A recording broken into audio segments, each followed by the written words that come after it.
falar sobre a imunidade inata, né? Na aula passada a gente falou sobre as barreiras físicas, químicas, microbiológicas, relembrou, né, a função da resposta imune inata, né, mostrou a diferença da resposta imune inata para a resposta imune adquirida, e hoje a gente vai dar continuidade falando de outros componentes da resposta imune inata, e aí a gente hoje, então, vai falar um pouquinho sobre os fagócitos, tá? Os fagócitos vão ser células do sistema imune, então eles fazem parte de uma resposta imune que a gente classifica como resposta imune celular. A gente viu que a gente tem defesas, né, existem no sistema imune as defesas físicas, defesas químicas, defesas microbiológicas, e a gente também vai ter as defesas celulares, tá? Então, os fagócitos são células que vão auxiliar nesse processo de reconhecimento, de captura e de morte, de combate, né, neutralização do patógeno, tá? E o fagócito vai fazer isso pelo método, né, o principal método que ele faz isso é pela fagocitose, por isso ele é denominado como um fagócito. Então, aquele processo de endocitose, né, então o fagócito ele vai deslocar ali o patógeno para dentro do seu citoplasma, dentro de uma vesícula, e dentro dessa vesícula é que vai ocorrer a morte, né, e a neutralização e a morte desse patógeno. Certo? Então, os fagócitos vão ajudar a auxiliar o patógeno, a combater o patógeno, principalmente pela fagocitose. Tá? Que existem outras funções dos fagócitos, que a gente vai comentar mais para frente, que não só a fagocitose. Né? Então, se a gente pegar, por exemplo, a célula dendrítica, que é aquela célula que ativa os linfócitos T, como eu falei, né? A célula dendrítica, por exemplo, ela é um fagócito, mas a função dela principal é ser uma célula apresentadora de antígeno e colaborar com a ativação de linfócitos T, por exemplo. Tá? Então, a principal forma de um fagócito, né, e aí quando a gente fala de macrófagos, quando a gente fala de neutrófilos, por exemplo, combater o patógeno é através da fagocitose. Né? Todos eles são capazes de endocitar o patógeno e aí auxiliar, então, no seu combate. Né? Bom, quando a gente fala de fagócitos, a gente vai ter, como eu falei, algumas células que são classificadas como fagócito, e dentre elas a gente tem os macrófagos. Né? Então, os macrófagos são células, são fagócitos que a gente classifica como mononucleares. Aí está mais pelo aspecto do núcleo dessas células. Tá? Então, a gente classifica como mononucleares, certo?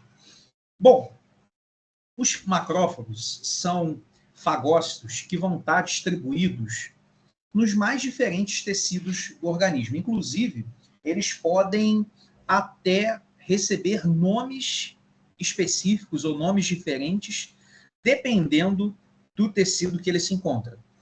Então, por exemplo, macrófagos que estão no tecido nervoso, a gente denomina como células da glia. Né? Macrófagos que estão no tecido ósseo, a gente denomina como osteoclastos. Macrófagos que estão no tecido hepático, a gente nomeia como células de Kupffer. Todas essas células são macrófagos. Tá? Então, elas vão recebendo nomes específicos de acordo com o tecido com que elas, né, com que elas se encontram. O macrófago, então, quando adulto, ele está no tecido. A questão é que todas essas células do sistema imune, elas são formadas na medula óssea. E o macrófago, ele tem um período dele de circulação, ou seja, aquele período que ele ainda é uma célula jovem e que ele se encontra na circulação sanguínea. Caminho né, esse que vai levar ele até os tecidos, onde ele vai se diferenciar numa célula adulta. Então, ele termina esse processo de diferenciação quando ele chega nos tecidos de fato. Tá? A forma jovem do macrófago na circulação, a gente chama de monócito. Então, quando o macrófago ele se desenvolve lá na medula óssea, ele atinge o estágio de monócito e, nesse estágio, ele vai para a circulação sanguínea, né, onde ele vai chegar nos tecidos, e nos tecidos ele vai se diferenciar em um macrófago. Tá? Então, o monócito nada mais é do que um estágio do macrófago. Uma fase em que ele ainda é uma célula jovem que está na circulação sanguínea. Beleza? Então, quando os monócitos chegam nos tecidos, eles vão se diferenciar, né? Eles vão evoluir, vamos dizer assim, até o estágio de macrófago.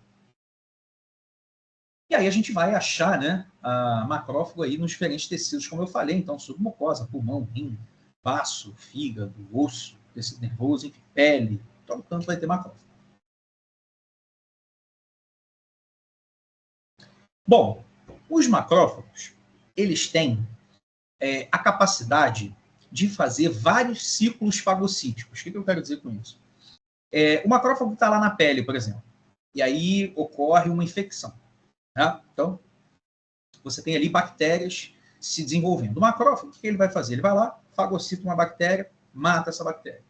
Depois ele vai, fagocita outra, mata outra bactéria. Depois fagocita, mata. Então, ele tem a capacidade de fazer vários ciclos fagocíticos, né? E, consequentemente, combater vários patógenos. Certo? Por isso que a gente diz que o macrófago, quando no tecido, né, o macrófago ele é uma célula de vida longa. Então ele fica lá, né, no tecido que ele está, que ele se encontra, fazendo lá várias fagocitoses e, consequentemente, combatendo patógenos. Tá? Além disso, o macrófago tem aquela função importantíssima que eu falei com vocês do sistema imune, que eu espero que vocês não esqueçam palavras da salvação, que é estimular o reparo tecidual. Então, toda vez que a gente tem uma lesão celular, em que aquelas células lesionadas liberam ali o seu conteúdo, que a gente chama de DAMP, lembra? Padrão molecular associado ao dano, os macrófagos são capazes de reconhecer esse DAMP, vão fagocitar esses debris, esses restos celulares, e vão estimular o processo de reparo tecidual. Então, os macrófagos são importantíssimos também nessa função, né, de recuperação de uma área lesionada. Tá? Os macrófagos, eles também, não só os macrófagos, mas muitas células do sistema imune, são capazes de produzir citocinas, né, que são mensageiros químicos que vão estimular outras células do sistema imune. Então é muito legal, porque é como se uma célula do sistema imune avisasse a outra que está combatendo, que reconheceu e está tentando combater um patógeno. E essas citocinas, né, que a gente chama de mediadores, vão ser muito importantes para que a gente tenha ativação de mecanismos, né, ativação de mecanismos ali de células do sistema imune para o combate do patógeno. Então, as citocinas, né, vão ser muito importantes, esses mediadores vão ser muito importantes para que a gente tenha ativação de muitas células ali na região, auxiliando no combate ao patógeno. Não só ativação de células, mas para que mecanismos ocorram e favoreçam o combate daquele patógeno. Um exemplo disso são os mediadores inflamatórios, né? A gente cheguei a comentar com vocês do que é inflamação. Inflamação nada mais é do que um evento que ocorre, né, iniciado pelo sistema imune, que tem como função o combate de patógeno ou reparo de uma lesão, né, de uma área lesionada no organismo.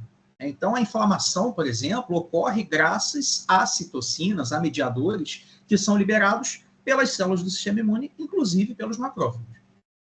Então, a gente vai ter aqui como modos de atuação, produção de citocinas que estimulam e regulam a inflamação, a ingestão e destruição de micro-organismos, né, no caso a fagocitose, e a depuração de tecidos mortos e início do processo de cicatrização. Na verdade, cicatrização, eu gosto sempre de fazer a diferença de termos de cicatrização e reparo tecidual. Tá? Usem reparo tecidual. Cicatrização é um método de reparo tecidual. Tá? Você pode ter o reparo tecidual ou por cicatrização, deposição de tecido conjuntivo fibroso, ou por regeneração das células ali, né? Que aí a gente chama de regeneração. Então, quando as células do próprio tecido fazem mitose, preenchem o espaço daquelas células que morreram. Isso a gente chama de regeneração, que também é uma forma de reparo tecidual. Tudo vai variar de acordo com o tecido que a lesão ocorreu. Bom, outro fagócito que a gente tem, né, fazendo parte do sistema imune, são os neutrófilos. Tá? Neutrófilos são células, fagócitos, que a gente classifica como polimorfonucleares, por conta justamente da morfologia do núcleo. Né? Eu estou tentando separar material de histologia para a gente ver no laboratório, em que a gente consiga ver essas células. Estou tentando montar uma coleção de lâmina para a gente ter uma aula prática de laboratório para eu mostrar essas células para vocês. Tá? Não sei se eu vou conseguir, mas estou tentando, e aí qualquer coisa eu encaixo no nosso cronograma. Tá? Bom, os neutrófilos são células, né, são fagócitos que a gente classifica como polimorfonucleares. Tá? O que acontece? Ao ponto que o macrófago está no tecido, o neutrófilo é um fagócito que está no sangue. Então, neutrófilo, a gente vai ver uma alta população no sangue. Certo? Um fagócito que está em alta concentração no sangue. Enquanto o macrófago está no tecido, o neutrófilo está no sangue. Certo? Claro que os neutrófilos no sangue vão ajudar a combater qualquer patógeno que esteja no sangue. A questão é que o neutrófilo ele também pode ser recrutado para o tecido. Uma estratégia muito interessante do sistema imune para combater um patógeno é recrutar neutrófilos que estão no sangue para o local de infecção. E isso acontece durante a inflamação. Então, na inflamação, o que a gente vai ter? O que vai estar acontecendo ali no tecido que está infeccionado? A gente está tendo ali toda uma mobilização, um recrutamento de células, de componentes do sistema imune ali para aquela região, para que o patógeno seja combatido, ou um tecido seja reparado. Então, os neutrófilos, por mais que eles estejam em alta concentração no sangue, eles também podem ser e vão ser recrutados para o tecido para ajudar a combater um patógeno. E esse recrutamento vai acontecer durante a inflamação. Certo? A questão é que no tecido, quando o neutrófilo está no tecido, ele não consegue fazer vários ciclos fagocíticos. Então, a gente diz que ele é uma célula de vida curta. O neutrófilo ele é tipo um kamikaze. Ele vem da circulação para o tecido, auxilia a combater o patógeno, então ele fagocita, mas no que ele fagocita, ele meio que morre também. Meio que morre, não, ele morre. É como se ele explodisse. Aí ele libera todas aquelas enzimas, né, que degradam ali micro-organismos, vai degradar os micro-organismos que estão ali ao redor, só que também vai acabar lesionando as células do próprio organismo. É por isso que a inflamação ela tem um revés, né? Ela tem um ponto negativo para o tecido, para o próprio tecido do corpo. Né? E aí, se a inflamação perdura por muito tempo, ela passa a ser um problema, que é quando a gente, por exemplo, em doenças, a gente usa artifícios para reduzir a inflamação. No caso, a gente usa anti-inflamatórios. Então, o neutrófilo ele é recrutado também para os tecidos para ajudar a combater um patógeno, só que ele é uma célula de vida curta nos tecidos. Ele faz uma fagocitose, ele meio que se explode e aí ele mata aquele patógeno e vai matando outros patógenos ali na região. Só que, né, para isso, ele morre. Então, ele é tipo um kamikaze.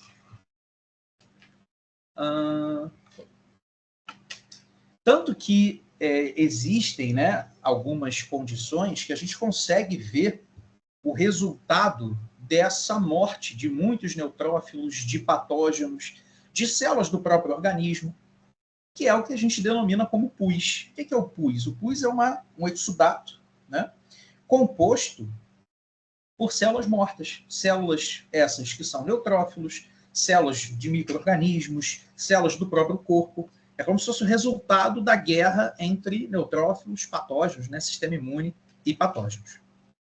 Tanto que a gente tem algumas bactérias que induzem muito essa resposta inflamatória, induzem muito esse controle, né, essa inflamação, a presença de neutrófilos e a morte desses neutrófilos também, e, consequentemente, a formação de pus, que a gente chama de bactérias piogênicas. Né?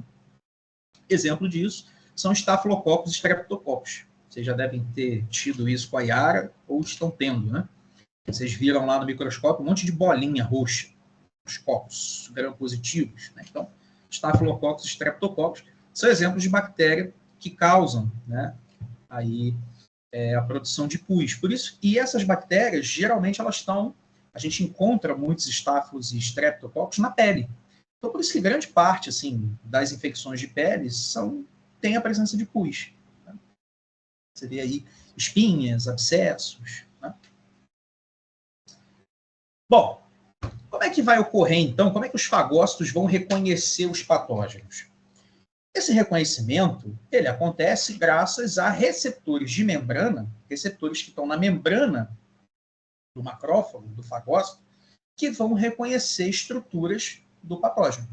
Então, eu falei com vocês que a resposta imune inata, ela tem como função reconhecer estruturas que estejam presentes em diferentes patógenos. Né? E essas estruturas são reconhecidas graças a receptores que estão na membrana dos fagócitos. Né?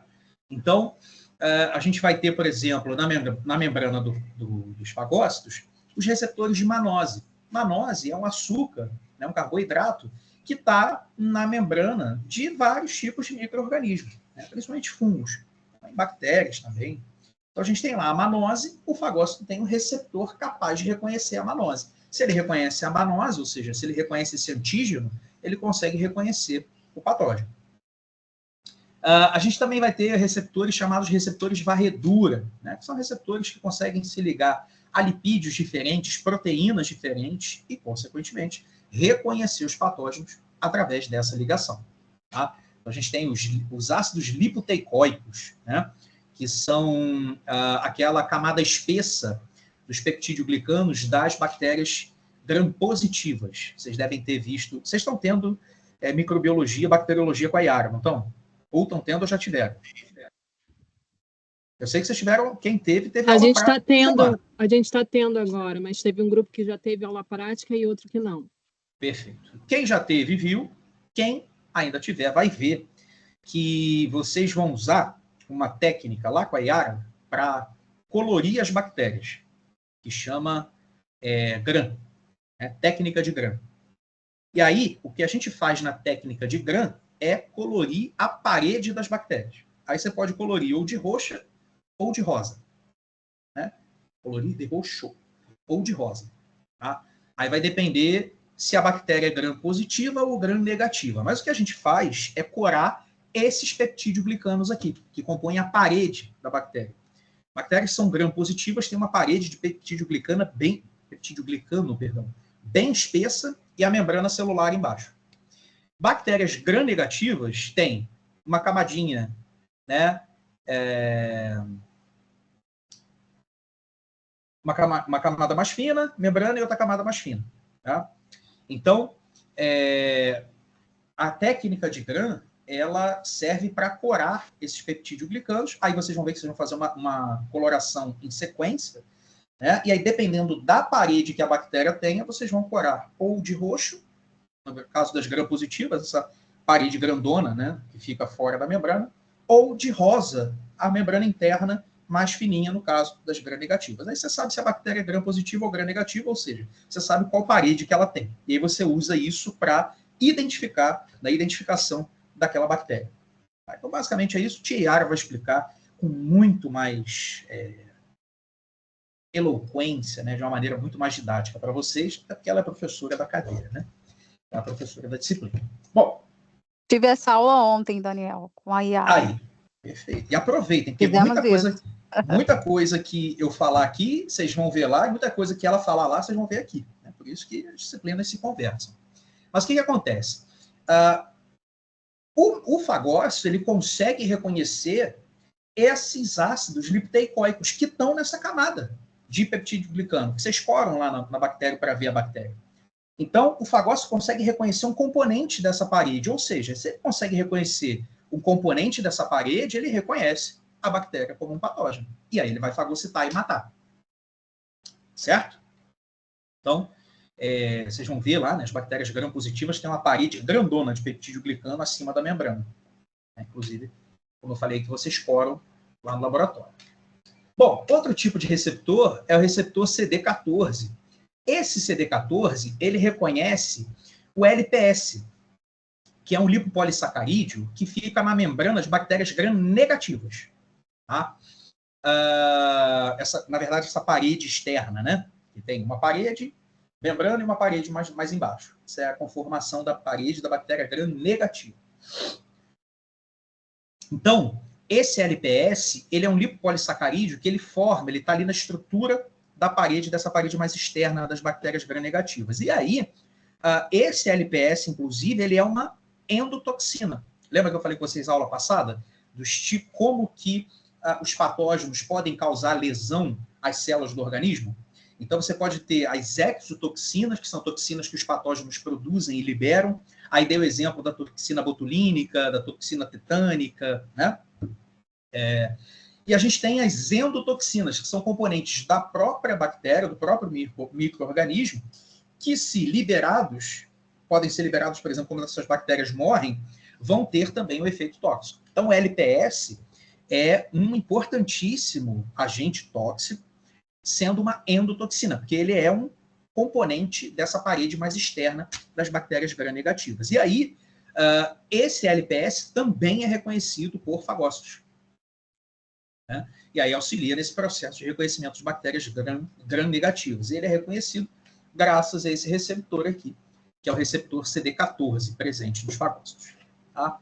A gente tem os receptores TOL. Os receptores TOL, eles conseguem reconhecer várias estruturas microbianas, né, diferentes, e, além disso, né, após esse reconhecimento por esse receptor, a gente vai ter o fagócito produzindo citocinas para estimular outras células, outros componentes do sistema imune. Então, esses receptores TOL, a gente não vê só nos fagócitos, por exemplo, né? Não só nos macrófagos, nos neutrófagos, mas como a gente vê, por exemplo, em célula dendrítica, né? Em outras células do sistema imune. Por quê? Porque a partir do reconhecimento do antígeno, né, do patógeno, por esse receptor, a célula vai começar a produzir citocinas que vão estimular outras células ali do sistema imune, né? Então, a gente vai falar, por exemplo, deles quando a gente falar de célula dendrítica e a apresentação de antígeno aos linfócitos T, né, nessa ponte de resposta imune inata e resposta imune adquirida. Tá? Essa conversa entre componentes de uma e de outra, essa estimulação vai ter aí uma importante participação do receptor TOL. Então, são receptores na membrana dos fagócitos que vão permitir ele reconhecer os patógenos, neutralizar, combater e também produzir citocinas que vão estimular outras células do sistema imune. E aí, depois desse reconhecimento, é que vai ocorrer a fagocitose. Então, o fagócito não sai fagocitando tudo de maneira descontrolada. Ele fagocita aquilo que ele reconhece como estranho. Tanto que um dos tipos, né, se a gente for classificar a endocitose, né, ou seja, esse ato de uma célula colocar, né, transportar para o seu citoplasma algo, uma das classificações é a fagocitose mediada por reconhecimento, por receptores, que acontece aqui nos fagócitos. Então, os fagócitos, através dos seus receptores, vão reconhecer um antígeno, uma estrutura do patógeno, e a partir desse reconhecimento, ela vai fagocitar. Né? Se a gente for classificar a endocitose, você tem fagocitose mediada por receptor, pinocitose, né? Se o que for fagocitado estiver diluído em água, aí você tem a pinocitose, que aí a célula não projeta o citoplasma, a membrana invagina e aquilo ali é fagocitado. Enfim, classificação. Então, aqui, no caso, a fagocitose, ela só vai acontecer após esse reconhecimento dos receptores, né, que estão ali presentes na membrana, esse reconhecimento de estruturas do patógeno. Certo? E aí, vai ser aquilo, né? O fagócito vai endocitar, ou seja, vai fagocitar, colocar para dentro do citoplasma dele. Ele faz isso projetando a sua membrana, né? Então, eu tenho um saco plástico aqui para ilustrar. Não tem. Mas, enfim, o fagócito, ele projeta a membrana dele e fagocita, né? Como se formasse uns tentáculozinhos, né? Tanto que a gente chama de pseudópodes, né? Ele, fagócito está aqui, uma célulazinha, que ele faz é projetar a membrana dele e, usando a própria membrana, ele forma uma bolsinha dentro do seu citoplasma que vai conter o patógeno ali dentro. Essa bolsinha a gente chama de vesícula ou fagossoma. Então, vai conter ali dentro dessa vesícula, no citoplasma da célula, o patógeno. certo? E ali dentro dessa bolsinha é que a gente vai ter a neutralização e a morte do patógeno. Beleza? Bom, esse processo, o processo de endocitose, ele é um processo de transporte pela membrana celular, como vocês já viram aí em fisiologia, né, biofísica, fisiologia, lá na Físio 1, né? Vocês viram sobre transporte de membrana, vocês viram difusão, osmose, transporte passivo. Aí vocês viram transporte ativo, transporte por bombas, endocitose e exocitose. Então, a endocitose, a fagocitose é um transporte ativo, gasta energia. Por isso que indivíduos que estão desnutridos têm dificuldade do funcionamento do sistema imune. Porque muitos processos do sistema imune, para ocorrerem, demandam energia. Muitas respostas imunes, para acontecerem, demandam energia. Se o paciente, se o animal não está, né, nutrido, não tem fonte de energia, consequentemente, esses mecanismos não funcionam. A fagocitose é um deles. Por isso que a pessoa, o indivíduo, o animal, quando está desnutrido, qualquer coisa tem doença, qualquer coisa tem infecção. Bateu um vento, fica doente. Por quê? Porque muitos processos do sistema imune, para ocorrerem, demandam energia. Tá? Então, esse processo de endocitose, ele é um processo ativo, gasta energia. Então, tem que ter nutriente para isso acontecer. Tá? Então, os fagócitos, né, vão ingerir os micro-organismos e vão digerir dentro dessas vesículas ali, que a gente chama de fagossoma. Soma é bolsa, tá? Soma é vesícula, dentro de célula. Se é uma bolsa que se formou a partir da fagocitose, a gente chama de fagossoma. Tá? Então, por isso chama fagossoma. Toda vez que vocês virem esse sufixo soma, é bolsa, é vesícula, está armazenando alguma coisa. Então, processo, como eu falei, de fagocitose vai começar com a ligação dos receptores membrana, ou seja, o reconhecimento desses receptores aos componentes, às estruturas que estão nos patógenos, e aí a gente vai ter, então, todo o processo de fagocitose desencadeado. Então, como eu falei, fagócito não sai fagocitando tudo de qualquer maneira, ele fagocita aquilo que ele reconhece como estranho, e esse reconhecimento ocorre graças aos receptores membrana. Bom, como é que vai acontecer? Então, como eu expliquei, né, o fagócito ele projeta a membrana celular dele, projeta o citoplasma, como se fossem tentáculos, né, ao redor do patógeno, que a gente chama esses tentáculos de pseudópodes, pseudo falso, né? Podes pé. Então, como se fossem tentáculos mesmo, por isso que o polvo é um octópode, né? Vai projetar o citoplasma dele, e aí ele vai como se fosse abraçar o patógeno com a sua membrana. E aí depois ele interioriza esse círculo, essa bolsa que se forma, né, para dentro do seu citoplasma. Então, essa bolsa que se forma a partir da fagocitose, a gente vai nomear de fagossoma. Certo? Fagossoma. O que acontece? Dentro do fagócito, tem várias bolsinhas que vão conter enzimas de digestão. Enzimas que vão ter ação proteolítica, né, que vão quebrar proteínas, ou seja, enzimas que vão destruir o patógeno. Então, se vão destruir, se vão quebrar, a gente usa o termo de lisar, de lise. Lise é quebra. Certo? Então, dentro dessas bolsinhas, a gente vai ter enzimas que vão causar a morte e a quebra, a digestão, a lise dos componentes estruturais dos micro-organismos. Essas bolsinhas contendo as enzimas, a gente chama de lisossomas. Lembra? Soma é bolsa. Contendo a enzima de lise, de quebra, a gente chama de lisossoma. O fagócito ele não vai deixar essas enzimas digestivas soltas no citoplasma dele. Por quê? Senão pode destruir ele mesmo. Né? Eles não têm proteína? Então, o que ele faz é guardar essas enzimas digestivas dentro de bolsinhas.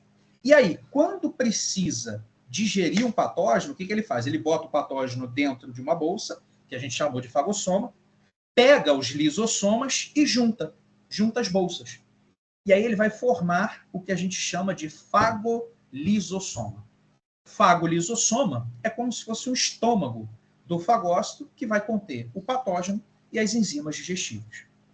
Então, recapitulando, O fagócito reconhece através dos seus receptores um patógeno, projeta o seu citoplasma, fagocita o patógeno, e esse patógeno fica dentro de uma bolsa que a gente chama de fagossoma.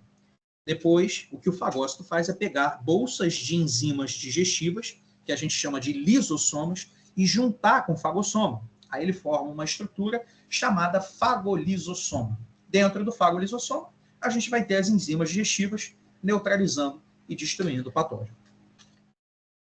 Beleza? Dúvidas aí?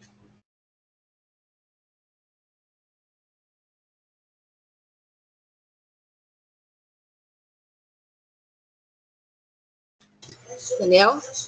Oi. Tá, só me fala de novo essa parte do lisossoma. O lisossoma, ele já existe dentro do...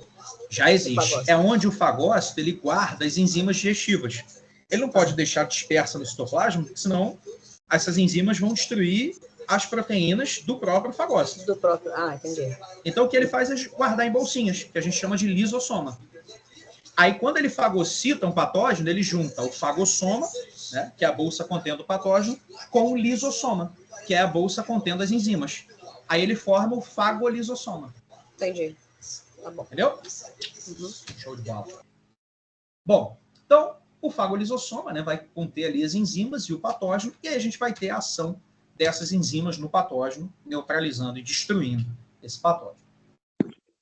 Então, peço desculpas, seria atrasado. Tá desculpado.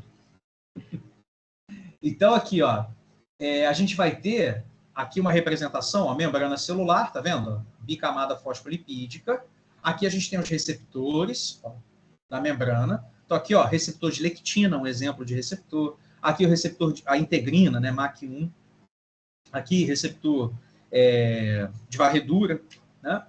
E aí, o que vai acontecer? A gente tem aqui, ó, reconhecimento da lectina, que é uma estrutura do patógeno. Reconheceu, beleza. Depois desse reconhecimento, olha aqui como é que o fagócito projeta o citoplasma dele, né, fazendo a membrana celular englobar, envolver o patógeno. E se você olhar, ó, aqui dentro do fagócito já tem o lisossoma, ó, a bolsa contendo as enzimas. Tá vendo? Ele interioriza, então, esse patógeno dentro de uma bolsa formada pela própria membrana celular, uma bicamada fosfolipídica, se vocês olharem aqui está igualzinho, tá vendo? E aí o que ele faz, né, no caso essa vesícula que a gente chama de fagossoma, o que ele faz é juntar o fagossoma com o lisossoma. Aí ele vai, né, formar a estrutura que a gente chama de fagolisossoma. E aí aqui dentro a gente vai ter então a ativação dessas enzimas que vão, atuação e ativação, né, dessas enzimas que vão ajudar a combater o patógeno. Vão destruir, vão digerir o patógeno, matar e destruir. Aqui é um vídeo exemplificando. Deixa eu só ver se eu estou compartilhando o áudio com vocês. Esse vídeo tem uma narração. Eu acho que... Vamos lá.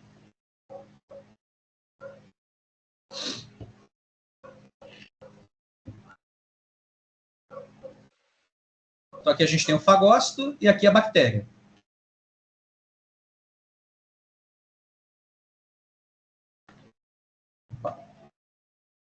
Então, o fagócito vai se movimentando em direção à bactéria. E aí ocorre o reconhecimento dos receptores de membrana.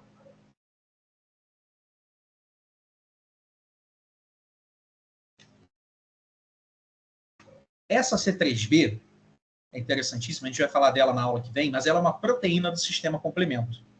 E ela tem uma função muito interessante, que é muito parecida com a função que os anticorpos também têm, que a gente chama de opsonização. O que é a opsonização? É um mecanismo para facilitar a fagocitose. Então, as proteínas do sistema complemento, elas se ligam na superfície do patógeno. Proteínas do sistema complemento são do próprio sistema imune. Elas reconhecem e se ligam na superfície do patógeno. Aí vão se ligando. Aí o patógeno fica igual um brigadeiro, cheio de granulado, né? Como se fossem várias proteínas na superfície do patógeno. E o fagócito consegue reconhecer a proteína do sistema complemento, ou seja, consegue reconhecer esse outro componente do sistema imune. Quando ele reconhece, ele, pum, fagocita. Desculpa. Fagocita muito mais fácil. Então, é um processo que facilita a fagocitose. A C3b aqui, né, ilustrada, é uma proteína do sistema imune reconhecida pelos fagócitos e que facilita esse processo de fagocitose. É como se as proteínas do sistema complemento recobrissem o patógeno e sinalizassem para o fagócito. Ó, fagocita essa daqui, essa aqui tem que morrer, não é daqui. Né? E aí o fagócito vai lá, fagocita e destrói. Então aqui a gente tem o reconhecimento, né, através de receptores da proteína do sistema complemento que está aqui ligada na superfície do patógeno.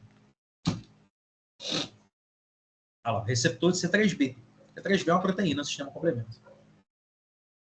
Reconheceu. Olha lá o que vai acontecer. Ó. Fagocitou. Quando fagocitou, formou o fagossoma, tá vendo? E aí os lisossomas que estão lá no citoplasma vão se ligar ao fagossoma, formando o lisossoma. Fagolisossoma, perdão. E aí as enzimas digestivas que estão dentro do lisossoma vão neutralizar, matar e destruir o patógeno.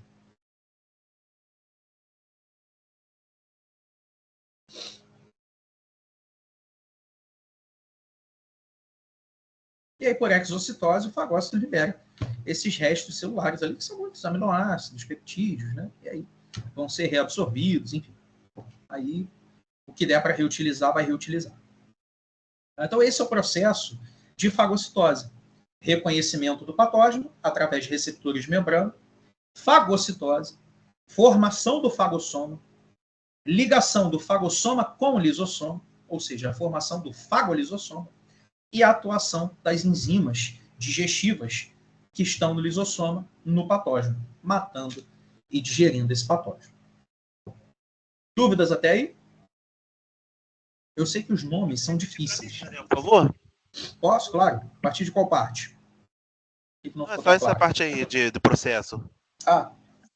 Basicamente, Leonardo, que a gente vai ter reconhecimento, né? Então os receptores que estão na membrana do fagócito vão reconhecer o patógeno, né, por conta de estruturas que estão ali no patógeno, reconheceu. Depois desse reconhecimento, a gente vai ter, então, um processo de fagocitose de fato. E aí, o fagócito ele vai projetar o citoplasma dele e vai fagocitar, vai endocitar esse patógeno. Quando ele endocita, esse patógeno fica dentro de uma vesícula que a gente chama de fagossoma, né, uma bolsa formada pela própria membrana celular do fagócito. Chama de fagossoma. Próximo passo é o quê? Matar esse patógeno que está ali dentro do fagossoma. Digerir ele, destruir ele. Como é que o fagócito vai fazer isso? Ele vai pegar essa vesícula e vai unir com outras bolsinhas que ele tem no citoplasma dele, contendo as enzimas digestivas. Então, essas bolsinhas a gente chama de lisossoma. E aí ele junta o lisossoma com o fagossoma. Forma uma estrutura que a gente chama de fagolisossoma. E aí, no fagolisossoma, a gente vai ter a atuação das enzimas digestivas matando, destruindo, né, digerindo o patógeno. Estou vendo aqui. Obrigado, Daniel. Imagina. Marina John. Está com a mãozinha levantada. Oi, Daniel. Deixa eu te perguntar. Diga. Depois que acontece essa fagocitose lá, que acontece essa exocitose, que libera esses patógenos mortos, ela continua na função dela e vai fagocitar outras coisas, continua viva ali, certo? Os macrófagos, sim. Isso, tá, beleza. E aí, quando elas liberam esses patógenos mortos, você falou, a gente reaproveita o que tem que aproveitar, tipo proteína, e descarta o que não é aproveitado através de urina, fezes, essas coisas assim. Ah, beleza. Isso. Que não tem. Geralmente a gente vai reaproveitar sempre peptídeo e aminoácido, né? Tá. Então dificilmente a gente joga fora, tá? E aí o que for reaproveitável dali vai ser reciclado, o que não for vai ser excretado, né? E aí, tá. Beleza. Tem diferentes vias. Show? Diga, Cauã Ferreira. A fagocitose, então deixa eu ver se eu entendi. Ela abre uma segunda bolsa que vai ser posto nessa bolsa que essa célula construiu e vai botar vários enzimas para destruir esses patógenos. Isso, só que aí ele faz isso juntando a bolsa da fagocitose, que é o fagossoma, com as bolsinhas que tem as enzimas digestivas, que são os lisossomos. Aí ele junta a bolsa da fagocitose, o fagossoma, com as bolsinhas de enzima, que são os lisossomas. Aí forma o que a gente chama de fagolisossoma. Então, deixa eu ver se eu entendi. Então, o lisossomo seria equivalente à nossa pepsina aqui no nosso estômago. O lisossoma não, as enzimas que tem dentro do lisossoma, sim. Ah, tá. Então são as Equivalentes enzimas à do pepsina, lisossomo. quimotripsina, carboxipolipeptidase. Quem estava comigo mais cedo hoje em fisiologia me ouviu falar. Entendi, Mas então. é isso aí. Muito E obrigado. se você parar para pensar, Cauã, o fagolisossoma é como se fosse o estômago. É um ambiente controlado para você ter a atuação das enzimas digestivas. Sim, é uma eliminação química. É. Enzimática. Muito obrigado. Imagina, disponha. Então, processo de fagocitose. Vamos lá. Então, aqui, né, na verdade, é só o slide que eu coloquei, mostrando, né, essa produção de enzimas digestivas, né, as enzimas que já estão lá nos lisossomos, né, que são substâncias que vão ter efeito tóxico, né, de lise, de quebra, de morte do patógeno. Então, a gente tem óxido nítrico, né, ânion superóxido, enfim, mostrando essa capacidade, né, essa presença de enzimas digestivas. Outro ponto também, como eu falei, é que os macrófagos são capazes, né, os fagócitos são capazes de produzir citocinas. E essas citocinas são mensageiros químicos que vão estimular outras células. Então, ao ponto que o macrófago fagocitou um patógeno e está destruindo esse patógeno ao mesmo tempo, ele também produz e libera citocinas que vão estimular outras células. Vão estimular a inflamação, vão estimular o recrutamento de células, vão estimular outros macrófagos que estão ali na região, vão estimular células natural killer, enfim, células dendríticas, esse macrófago, por meio das citocinas que ele produz após a fagocitose, esse reconhecimento, né, fagocitose, por meio dessas citocinas, ele vai sinalizar, ele vai ativar outros componentes do sistema imune para auxiliarem ele a combater aquele patógeno. Então, isso é muito comum acontecer na resposta imune, é essa sinalização. Quando um componente do sistema imune ele interage com o patógeno, ele também estimula outros para combaterem aquele patógeno. E aí a gente tem a ativação do sistema imune de fato. Tá? Então, isso é muito comum acontecer. Inclusive, o macrófago, por exemplo, ele também tem a capacidade de apresentar antígenos. A gente vai ter uma aula só sobre a apresentação de antígeno, né? Mas ele é um fagócito, ele destrói fagocitando, mas ele tem a capacidade de apresentar antígeno, de pegar aquela estrutura que ele reconheceu ali e apresentar para outras células, como, por exemplo, o linfócito. Tá? Então, como eu falei, né, os fagócitos eles são capazes de produzir e liberar citocinas, e dentro dessas citocinas a gente tem citocinas pró-inflamatórias, ou seja, são citocinas que vão estimular, que vão desencadear o processo de inflamação. E a inflamação nada mais é do que um evento onde ocorre o recrutamento de componentes do sistema imune para um local de infecção ou de lesão tecidual. Então, isso é a inflamação. Então, toda vez que tem um tecido inflamado, ali está tendo ou infecção ou lesão tecidual, ou ambos. Tá? Porque a inflamação é um mecanismo do sistema imune de recrutar componentes ali para aquela região para combater um patógeno ou, né, reparar uma lesão. Beleza? Então, como é que acontece essa inflamação? Aí entra o X da questão. O fagócito vai lá, bate um WhatsApp no grupo do corpo e fala: aí, galera, estamos com um probleminha aqui na pele, quadrante 2 da perna. Se alguém puder aqui, dá uma corrida aqui para ajudar. Não, é por meio de citocina, né, como eu falei. E aí o que acontece? Essas citocinas liberadas pelos fagócitos, né, essas citocinas liberadas pelas células do sistema imune, né, elas vão gerar alterações no tecido que vão facilitar esse recrutamento, essa chegada de componentes do sistema imune ali para o local de infecção. Então, eu falei com vocês, por exemplo, que os neutrófilos, eles podem ser recrutados para um local, para um tecido, onde você esteja tendo a atuação do sistema imune. E esse recrutamento de neutrófilos, que são os fagócitos que estão lá no sangue, para um tecido infeccionado ou lesionado, ocorre por meio da inflamação. Então, como é que acontece isso? Vamos pegar o exemplo do macrófago. A gente vai ter um macrófago que reconheceu um patógeno. E, ao mesmo tempo que ele reconheceu esse patógeno, ele vai estar produzindo citocinas inflamatórias, tá? Pró-inflamatórias, ou seja, que vão desencadear o processo de inflamação. E aí a gente pode citar, né, como exemplo, o fator de necrose tumoral, que a gente abrevia como TNF, e a interleucina 1, a IL-1. São dois exemplos de citocinas inflamatórias. Tá? O que vai acontecer? Essas citocinas, elas vão agir lá no endotélio vascular, ou seja, na parte de dentro dos vasos que estão ali na região. Então, imagina um tecido irrigado, um macrófago ali no tecido fagocitou um patógeno, começou a liberar citocinas. Essas citocinas, elas vão levar a mudanças lá nesses vasos que estão passando ali pela região. Certo?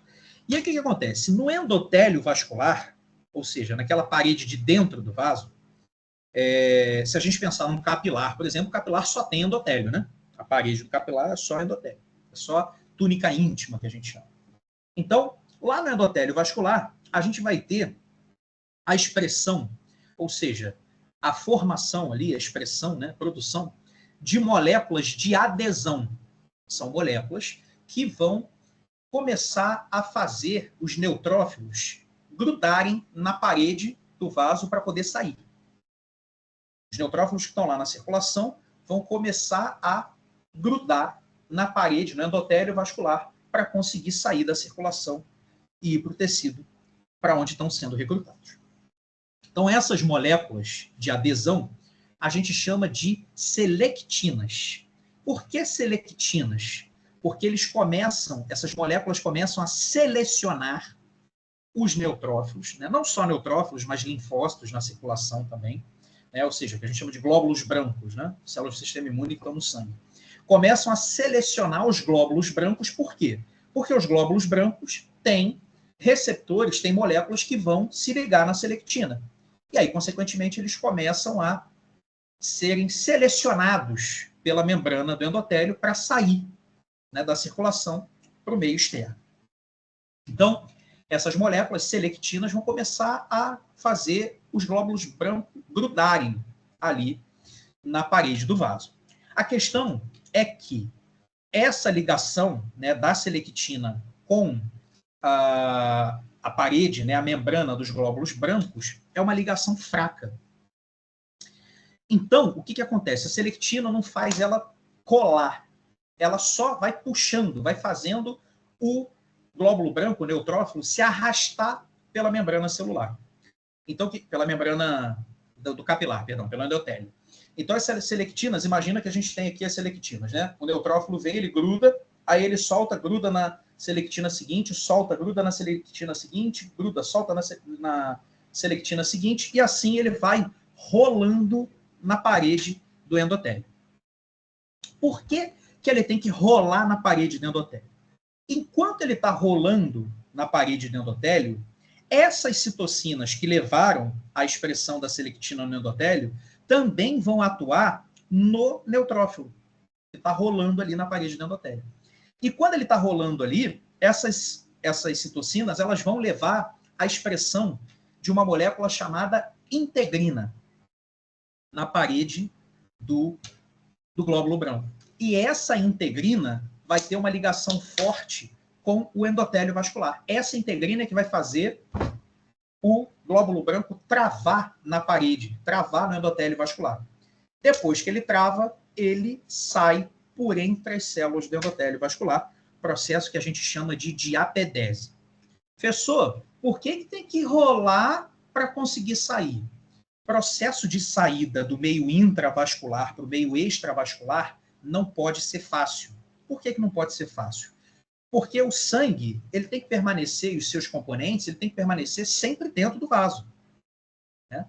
Para que a gente não tenha extravasamento de conteúdo do meio intravascular para o meio extravascular. Tudo que entra e sai do sangue faz isso de maneira controlada. Então, se o neutrófilo, né, se o glóbulo branco conseguir sair muito fácil de dentro da circulação, ele ia sair em qualquer lugar. E ele só sai naquela região que precisa dele, ou seja, aonde está sendo produzida citocina por conta de uma infecção ou de uma lesão tecidual.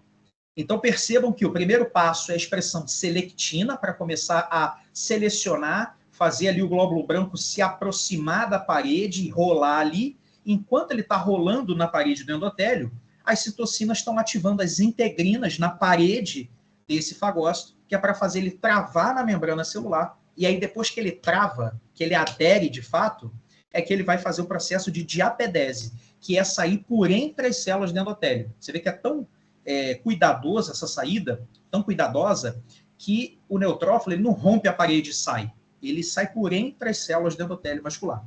Então, essas citocinas liberadas ali, elas também vão dar uma afastadinha nas células do endotélio, nas células da parede do capilar, para facilitar essa saída do neutrófilo, que a gente chama de aumento da permeabilidade capilar.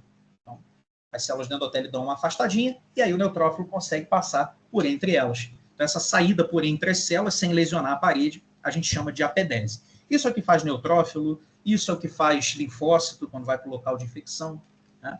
Processo de apedese. Fala, Cauã. Como você mesmo disse, o sistema vasosanguíneo, ele é um sistema fechado. Dificilmente alguma coisa entra e sai.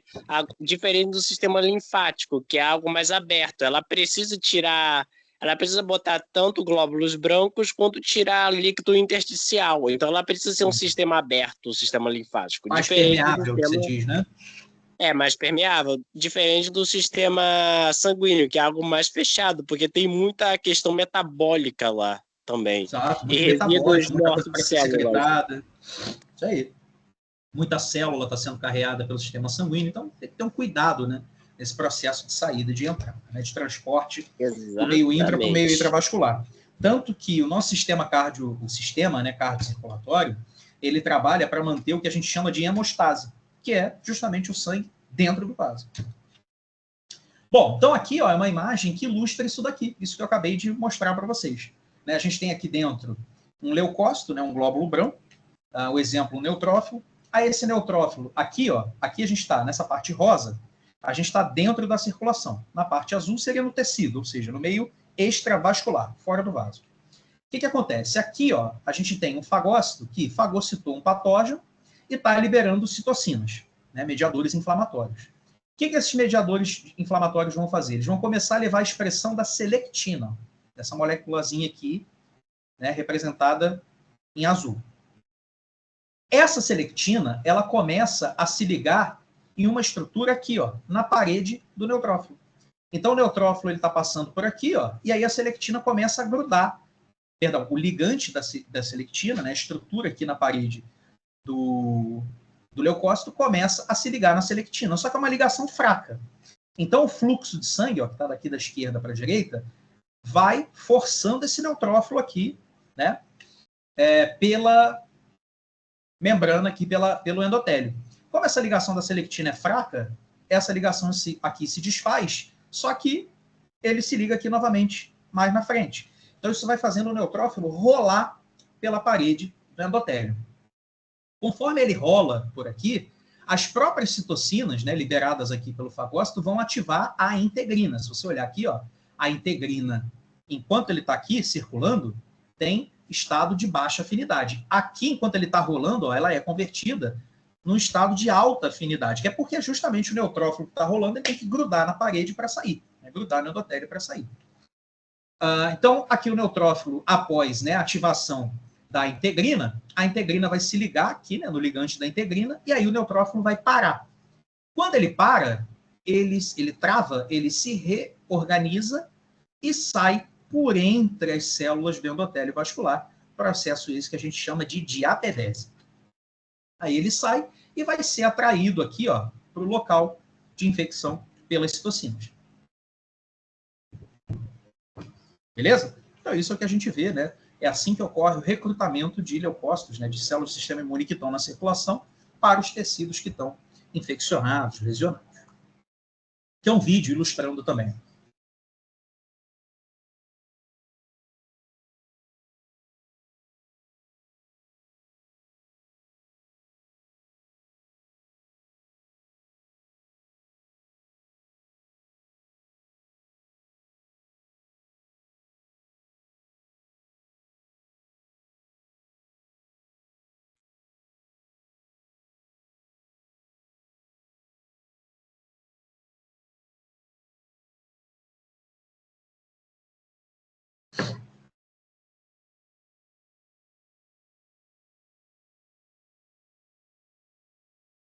Tá lá, o leucócito vai rolando, tá vendo? Aí ele adere. Depois ele sai por entre as células do endotélio, de apedese.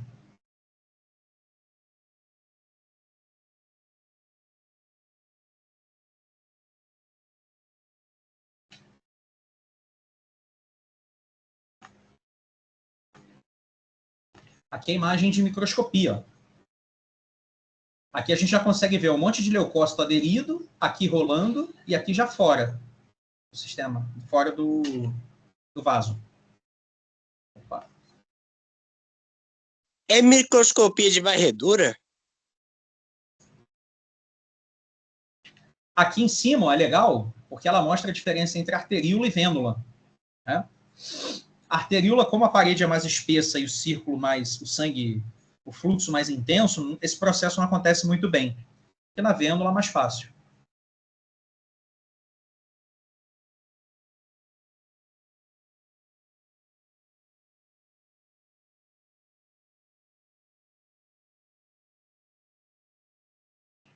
Aqui vê fazendo um garrote, né, interrompendo o fluxo. Aí a gente vê ó, a hemácia, né, aqui dentro do vaso.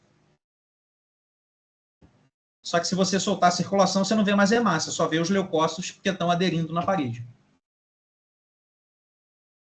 Olha lá.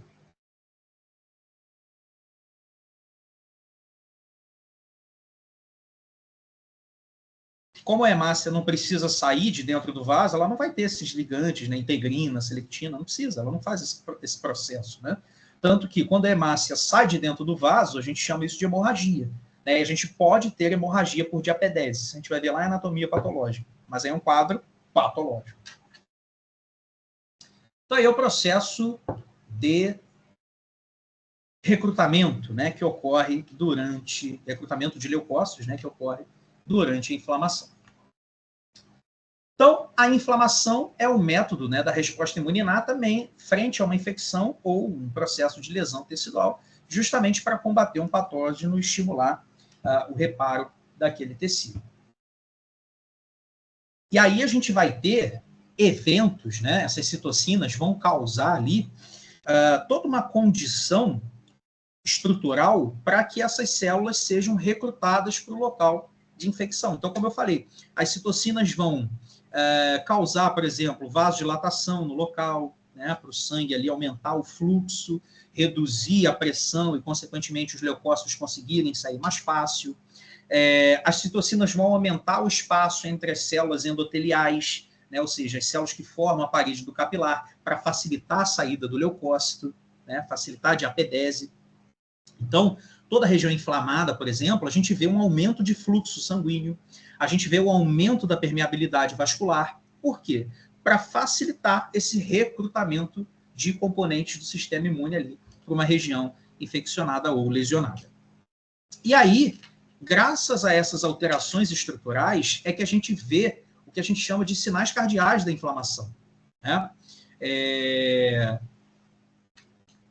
Que a gente vai ver Só, Ana Paula, você acha que você ativou sua câmera sem querer, tá? Só te avisando. Que a gente vai ver esses sinais da inflamação, né? Por conta de todas essas estruturas que estão, de todas essas alterações estruturais que estão ocorrendo ali no tecido inflamado para facilitar esse recrutamento. Beleza? Então, a gente vai ter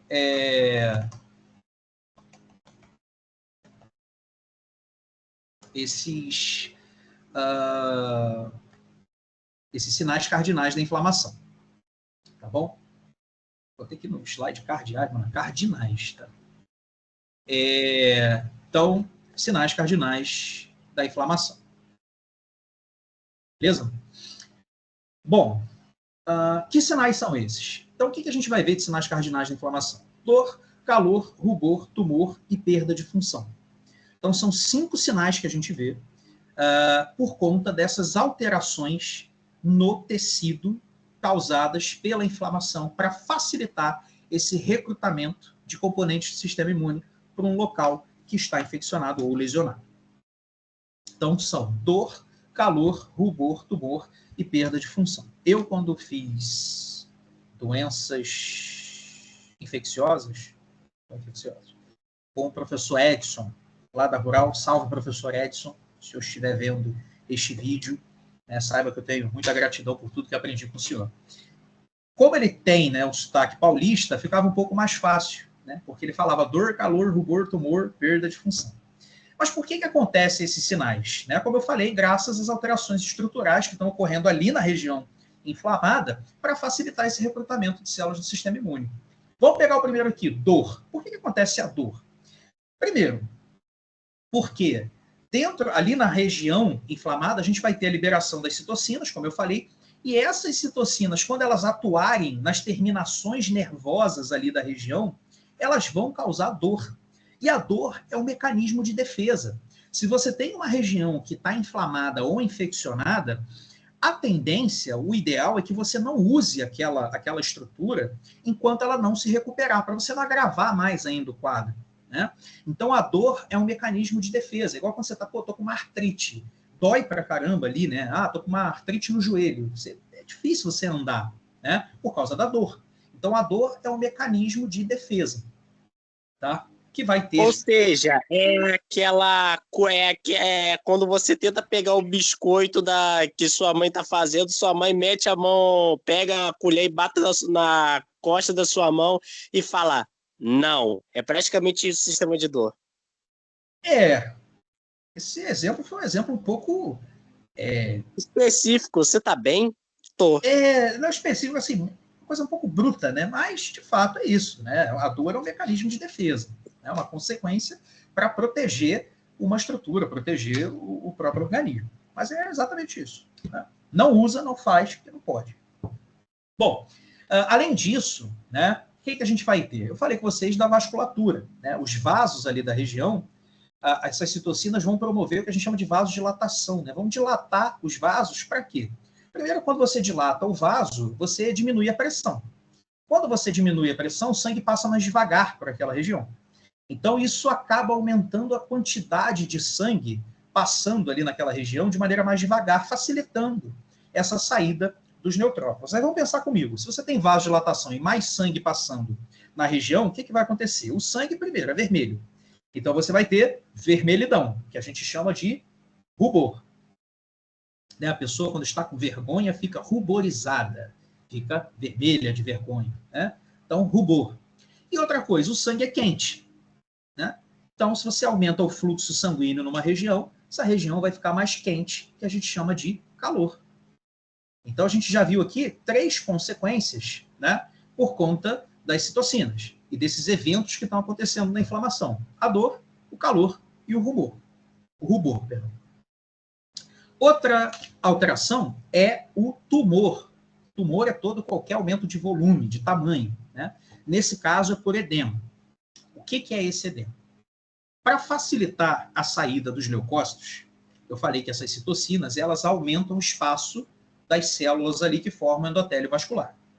Certo? Aumenta o espaço entre elas. Então, se aumenta o espaço, os leucócitos conseguem sair mais fácil. A questão é que outros componentes sanguíneos também vão conseguir sair por esse espaço entre as células. Um deles é a água. A água que está no sangue, a água que compõe o plasma sanguíneo. Então, a gente vai ter água, proteínas, fibrina, saindo por esses espaços entre o endotélio vascular, que estão mais aumentados. Então, a gente vai ter, quando sai nessa água, a gente chama isso, e acumula ali no tecido, a gente chama isso de edema.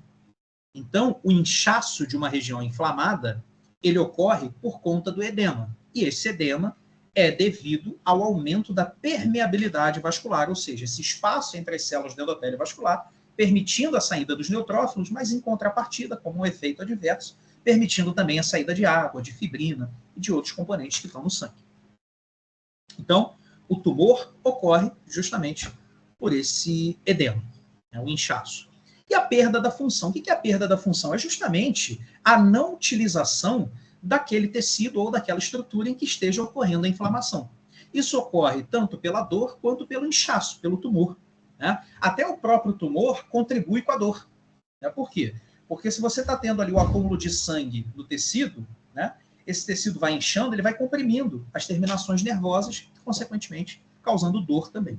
Então a dor, né, e o inchaço servem como um mecanismo de defesa, né, para não utilizar ali aquela estrutura que está inflamada, gerando então a quinta característica, o quinto sinal cardinal da inflamação, que a gente chama de perda de função. Então, os 5 sinais cardinais da inflamação são dor, calor, rubor, tumor e perda de função. Não existe ordem, tá? Porque às vezes eu pergunto na prova, quais são os 5 sinais cardinais da inflamação? O aluno fez só em ordem? Que ordem? Está tudo acontecendo ao mesmo tempo. Tá? É só para vocês entenderem cada um deles. Como que ocorrem, né? Ocorrem graças a essas alterações estruturais que estão acontecendo ali durante a inflamação. Então, assim que a gente identifica um tecido inflamado: dor, calor, rubor, tumor e perda de função. Lembra da unha encravada? Unha encravada dói a beça, fica vermelho, fica inchado, fica quente, você quase não consegue pisar no chão de tanta dor, de tão inchado que está o seu dedão. Quem tem unha encravada, quem rói cantinho de unha aqui, ó, que inflama também, vai saber o que eu estou falando. Estou aqui mostrando, né, a vasodilatação, aumentando o fluxo de sangue, que eu falei com vocês, causando calor e o rubor. O aumento da permeabilidade do espacinho entre as células endoteliais, né, aumentando a permeabilidade, acaba facilitando a saída dos leucócitos, mas também a saída de água, de outros componentes, que vai causar o edema.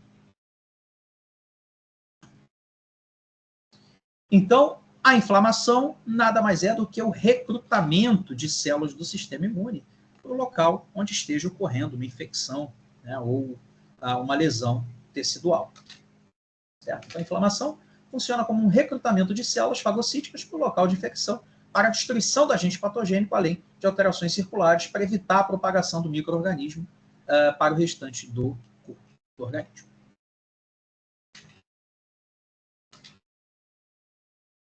E aí a gente tem, né, diferentes mediadores inflamatórios aí produzidos pelos macrófagos, por exemplo, prostaglandinas. Hoje, mais cedo, eu falei das prostaglandinas, né? O pessoal de Físio 2, que teve aula comigo, ouviu falar das prostaglandinas como um mediador responsável pela produção do muco lá no estômago, né? Só que as prostaglandinas também são produzidas aqui pelas células inflamatórias, porque são também um mediador inflamatório, e o efeito, né, ou de produção de muco ou de mediador inflamatório vai estar relacionado diretamente com o tipo de receptor que reconhece essa prostaglandina, né? E, na verdade, também com o ciclo da COX, né, da enzima que a gente vai ter participando do processo lá da conversão do ácido araquidônico e, consequentemente, na produção de prostaglandina. Então, a ciclooxigenase, né, que chama. Então, prostaglandina, leucotrienos, fator de ativação de plaquetas, citocinas, quimiocinas, enfim, fatores de necrose tumoral, são vários tipos de mediadores que são produzidos pelos macrófagos, pelos fagócitos, e que vão estimular a inflamação. Tá? Sistema complemento a gente vai ver na próxima aula. Né? Como eu falei, são proteínas que estão no sangue e que vão ter funções muito importantes na identificação e no combate do patógeno. Tá?